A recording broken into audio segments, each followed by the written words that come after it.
What if I told you, not as verse, nor as fantasy, but as certainty, that your future is not predetermined, that it is not chiseled into stone by the hands of your history, that the version of you who hesitated, who crumbled beneath fear, who lived in its shadow was nothing more than an early draft? And what if this message, at the very moment you reclaim the pen, serves as your awakening? Understand this. You are not a byproduct of your past. You are the narrator of your next chapter. And the lines you inscribe today with your beliefs, your declarations, your daily repetitions, will sculpt the reality you experience tomorrow. So I must ask you directly, are you prepared to write a new script? Not with your hand, but with your routines. Not with ink, but with conviction. You did not arrive here by chance. No man encounters this message unless something buried within him is ready to ascend. And while some may dismiss this as mere motivation, I say to you, this is not entertainment. This is your wake-up call, a sacred disruption, a mental reset for those weary of floating through life who are now prepared to lead it. But I must be truthful with you. Listening once will not suffice. What you repeat becomes your rhythm. What becomes rhythm evolves into identity. So I will share these principles with you, one by one, not to briefly uplift, but to completely reshape. And if you possess the strength to revisit these words consistently again and again, you will be unrecognizable to your former self. This is the foundation of transformation, autosuggestion, the conscious infusion of your subconscious with the reality you've chosen to embrace. And these principles I'm about to reveal are not hypotheses. They are truths forged in the lives of men like Carnegie, Ford, Edison, Lincoln, and Schwab. Men I have studied, men I have learned from, men who did not wait for power to arrive, but became powerful through consistent repetition. And you, my friend, are no different. You're not fragile. You've merely been rehearsing fragility. You're not broken. You've just been looping a script that was never truly yours. But today, that script ends. This is your new genesis. This is your rewrite. Let us begin. Law 1. You become what you consistently think about. Every man is subject to a law greater than any court, any constitution, any empire. The law of thought. As certain as the sun ascends and gravity keeps your feet grounded, you will always become the dominant idea held in your mind. Not the one you occasionally wish for, nor the one you mutter every now and then, but the thought that resides in you most. This law is elementary, and for that very reason, it is often overlooked. It does not stroke the ego. It does not tickle the intellect. But it is the root law of human transformation. Let me be plain. You are not your thoughts, but you are always becoming the thoughts you allow to repeat. And the man who lets fear, uncertainty, and worry dwell in his inner world will shape a life that mirrors those very patterns. This is not mere philosophy. It is neuroscience. It is the language of the subconscious mind. Take, for example, Andrew Carnegie, the man whose mindset shaped every idea I've ever shared. When I first met him, he did not speak of steel, of fortune, or politics. He asked one thing: what do you think about when no one is watching? He understood what most still cannot grasp. The thoughts you entertain in solitude are the blueprint of your destiny. Carnegie meditated on growth, on impact, on legacy. He did not see himself as a boy from Scotland, but as an architect of the new world. And because he reiterated that image daily, because he lived within that identity, reality had no choice but to respond. Now let me tell you of Henry Ford, a man born into modest beginnings, ridiculed for his lack of traditional education, yet he repeated a single phrase louder than any doubt: whether you think you can or you think you can't, you're right. That wasn't mere wit. It was subconscious programming, a law wrapped in simple language. Ford thought about potential, and because he reinforced that thought repeatedly, with unwavering certainty, it became the design of his subconscious. That mental framework built an empire. Understand this: the mind is a field. Thoughts are the seeds, emotions are the water. Repetition is the sun. Whatever you plant, nurture emotionally, and repeat will flourish. If you sow fear and water it, with repetition your life will display it. If you plant faith and nurture it with consistency, your future will bow to it. Now listen carefully. I am not speaking of hopeful illusions. I do not refer to the man who closes his eyes once and calls it belief. No, I'm talking about the man who plants deliberate thoughts until they become his dominant frequency. Let us recall Thomas Edison. Do you believe he had no doubt after 10,000 failures in creating the electric light? Of course he did. But his prevailing thought was always, "It will work." And because he returned to that idea, not once, not twice, but thousands of times, the setbacks never reached his core. He became the light because he thought about the light more than anything else. Now let me ask you, what do you dwell on most when the noise stops? When the room is silent? When the screen is dark and no one is there? What thought echoes? Because that thought, that silent repetition, is your true belief. And that belief is constructing your outcomes. If delay is your dominant thought, you will remain stagnant. If fear rules, hesitation follows. If blame prevails, you will stay immobile. But if your leading thought is purpose, if it is faith, if it is, "I am becoming the man I was born to be," then transformation will begin. You must now protect your thoughts like sacred treasure. You must speak your identity aloud every single day. You must inscribe your aim with crystal clarity. And above all, you must think only what you intend to become. Repeat this. I am not captive to scattered thought. I am the designer of focus. My dominant thoughts are intentional, vivid, and aligned with my mission. What I consistently think about, I become. So I choose power. Now allow me to give you a system to install this principle. Each morning, write a single sentence that defines the man you are becoming in the present tense. For example, I am focused, bold, and born to lead.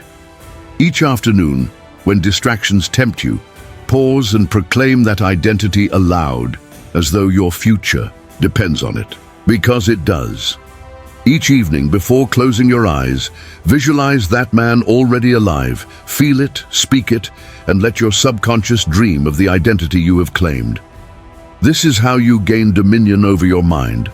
Not through hype, not through momentary motivation, but through intentional repetition of identity. This is how Abraham Lincoln conquered despair, political exile, and a nation at war. Not because he always felt mighty, but because he clung to a prevailing thought, unity and emancipation.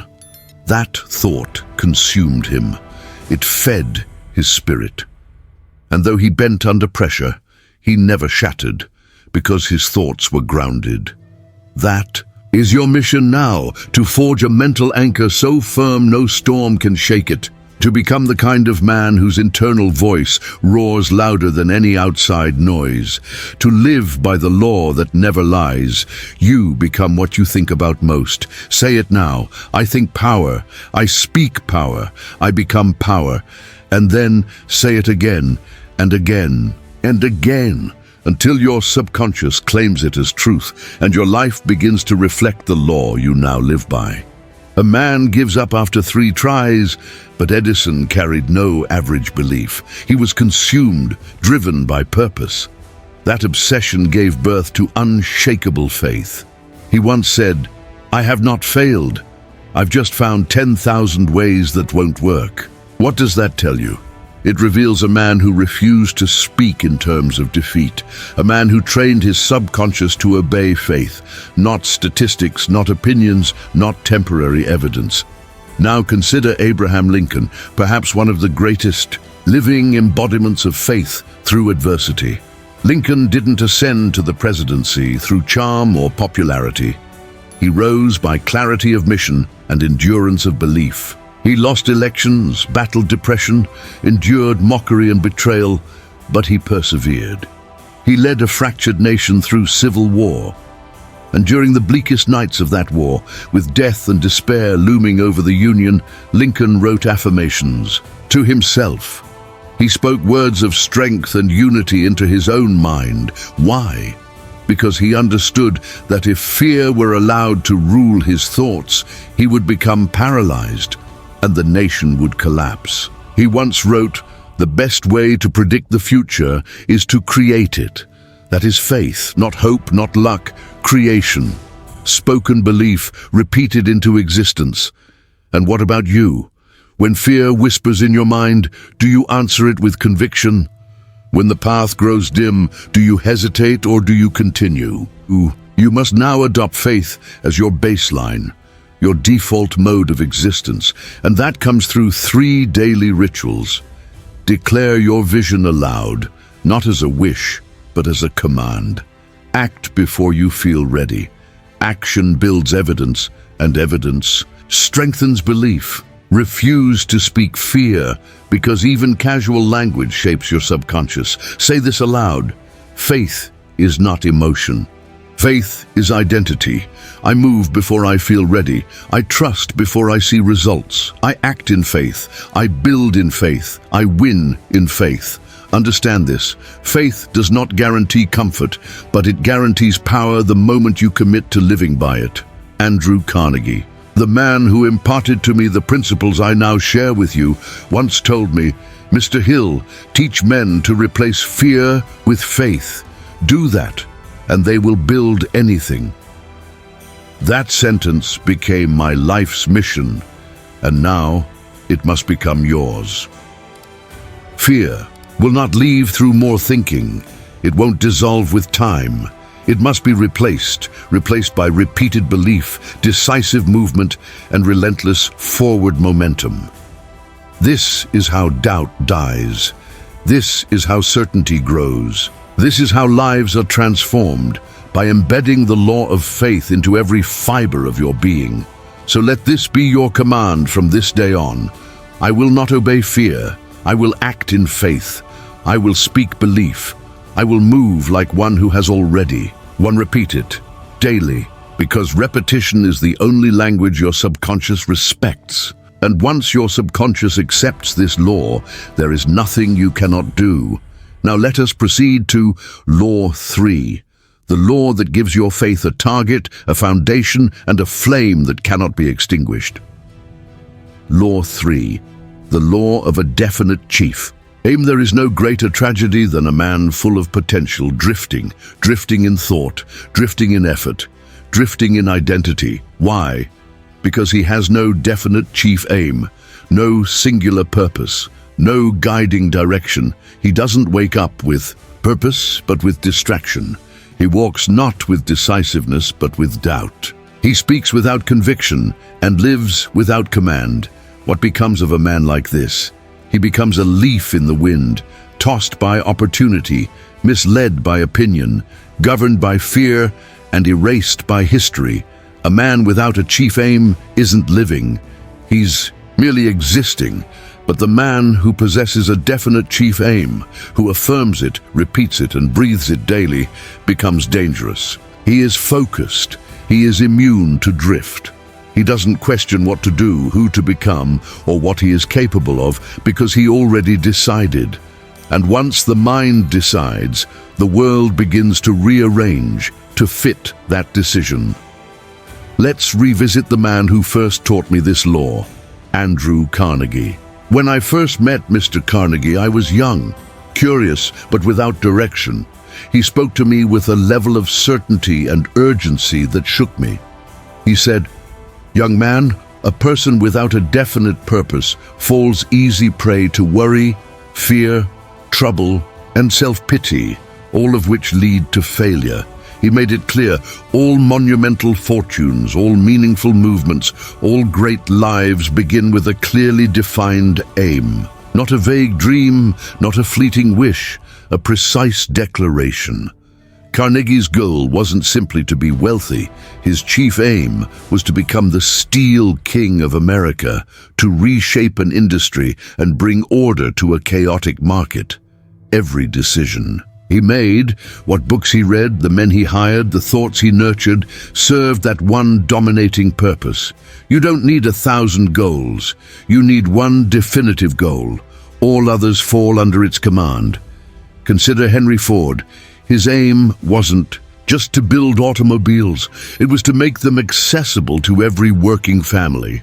That goal drove him. It shaped every innovation, every system, every hire. When others built for luxury, Ford built for the people. And he didn't abandon his aim when it became hard. He refined his method. Ford's empire didn't rise from superior talent, but from superior focus.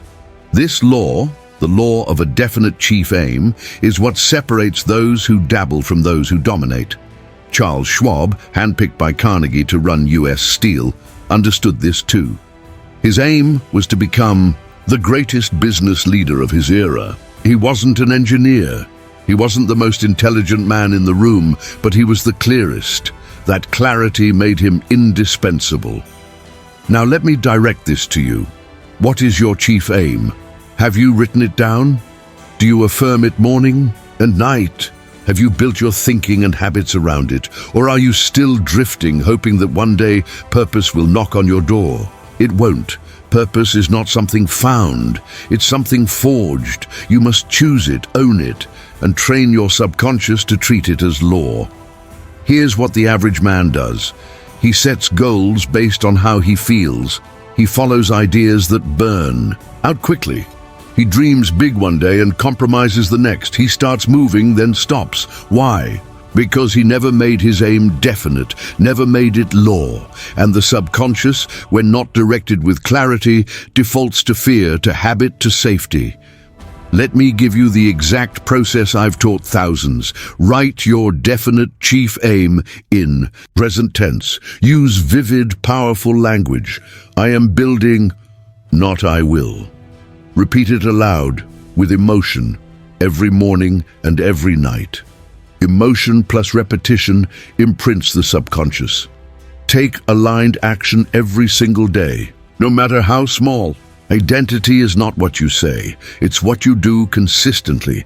Let me be crystal clear. Your life will either reflect your own definite aim or someone else's agenda. There is no neutral ground. So I ask you, are you building your own vision or building someone else's? Say this aloud. I do not drift. I decide. I do not react. I aim. I do not guess. I know what I am building. Repeat it daily, as Carnegie did, as Ford did, as Edison did. They were not more gifted than you, but they were more committed, more focused, and now that you know this law, you no longer have an excuse. Write your chief aim. Speak it, build around it, and when distractions come, and they will, return to it. Because everything you desire hinges on this, and the man who carries a definite chief aim, with clarity, with fire, with unwavering discipline, becomes unstoppable. Now, let us continue to Law 4, the law of specialized knowledge, the very weapon that turns vague desire into strategy, and strategy into achievement. Still missing is this simple truth. The world does not reward the most intelligent, it rewards the most useful, and usefulness is born of specialization. Consider Thomas Edison. Was he a philosopher, a statesman, a jack of all trades? No, he was a master of applied invention. His understanding of electrical systems, resistance, materials, and industrial application was not wide, but deep. He didn't dabble, he delved. He knew more about filaments than anyone alive. He ran not hundreds, but thousands of experiments. He wasn't chasing trivia, he was chasing truth, truth that could be tested, proven, applied. That is why he became the man who literally brought light to the world. Now think of Charles Schwab, whom we've already discussed. He wasn't the most educated man in the steel industry, but he had a specialized gift, a deep grasp of people, of leadership, of business psychology and organizational design. Carnegie recognized this. That's why he appointed Schwab. Not because he knew everything, but because he mastered what mattered and applied it with boldness and grace. So now ask yourself, what is the one field I am committed to mastering? What domain-specific knowledge, if pursued with relentless focus, could make me irreplaceable? Here is the truth. The average man reads 1 or 2 books a year, often at random. He studies inconsistently.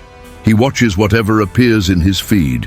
His mind is like an untrained dog, leaping from stimulus to stimulus, at the mercy of noise. But the great man, the man who understands and applies the law of specialized knowledge, chooses one mountain and climbs it. He studies one craft, one field, one domain, and he returns to it daily until his knowledge becomes reflex, until repetition becomes rhythm, and rhythm becomes mastery. And then the world comes seeking him.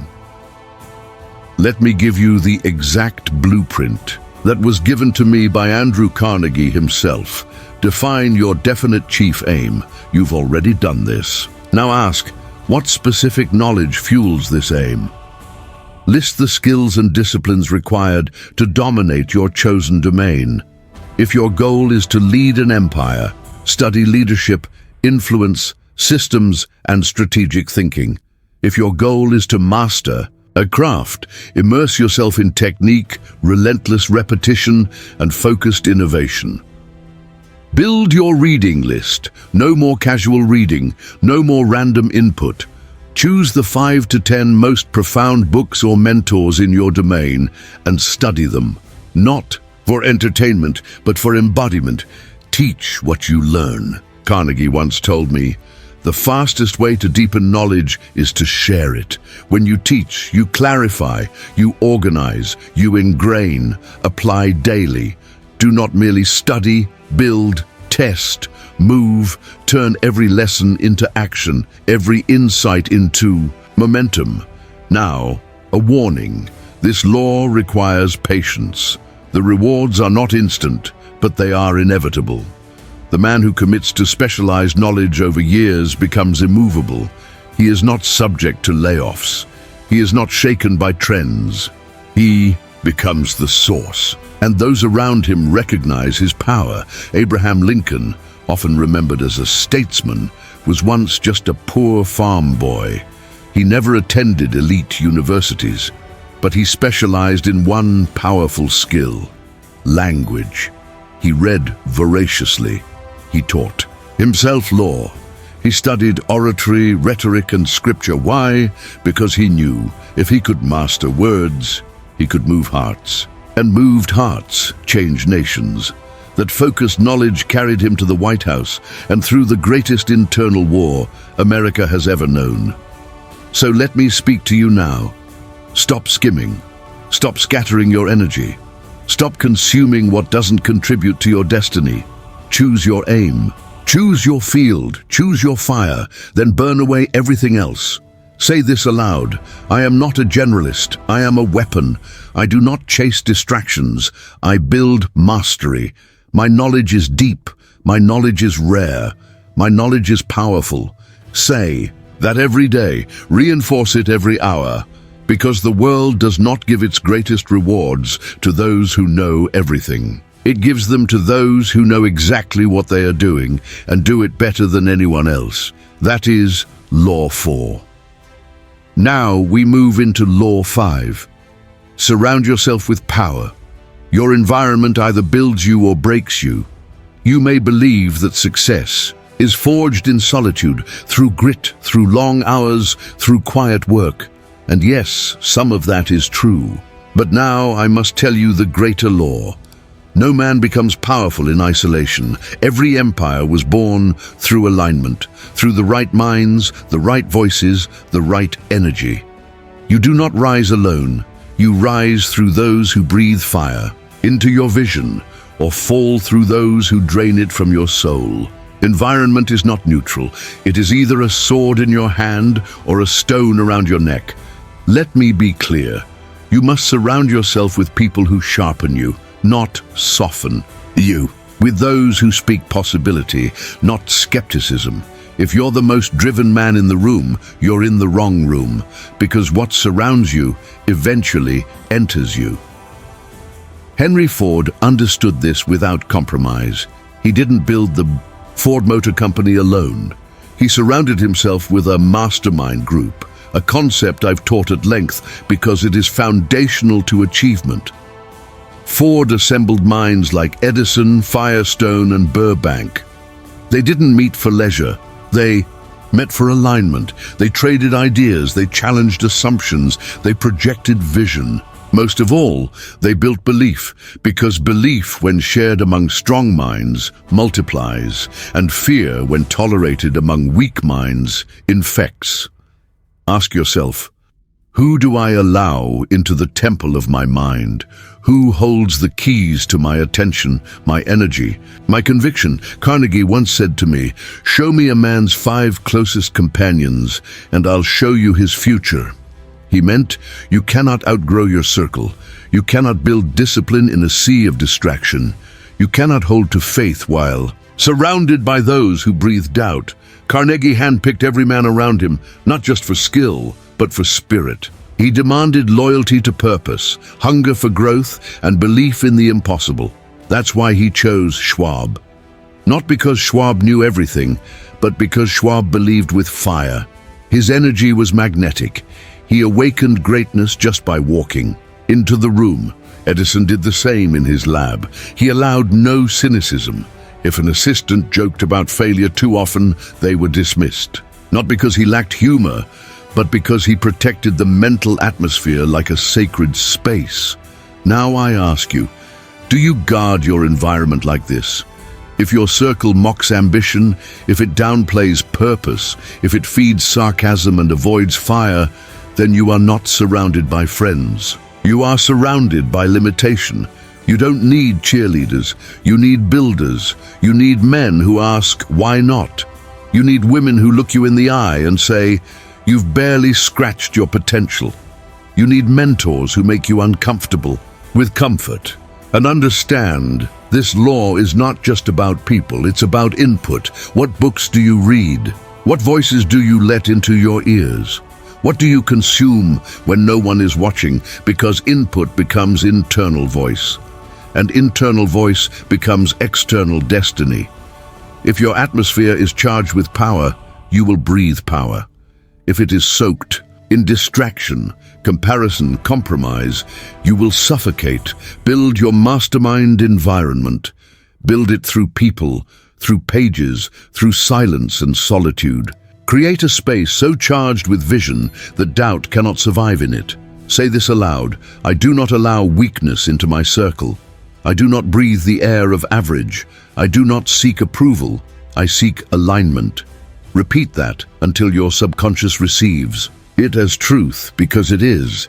You were not meant to build alone forever. You were meant to multiply. And multiplication happens through contact with other great minds. One final story: Lincoln, in the darkest hours of the Civil War, turned not to flatterers, but to a select circle of courageous men. They advised him, challenged him, but most importantly, they believed in the mission. And in that belief, Lincoln made decisions that shifted the course of history. You will be called to do the same. Surround yourself with power, or risk being crushed by proximity to weakness. The law is simple. If you want to rise, raise your environment. Say it again. I walk with power. I speak with power. I build my circle on fire, not comfort. Let that be your new standard. Now let us continue into the next law, Law 6. Speak as if it's already done.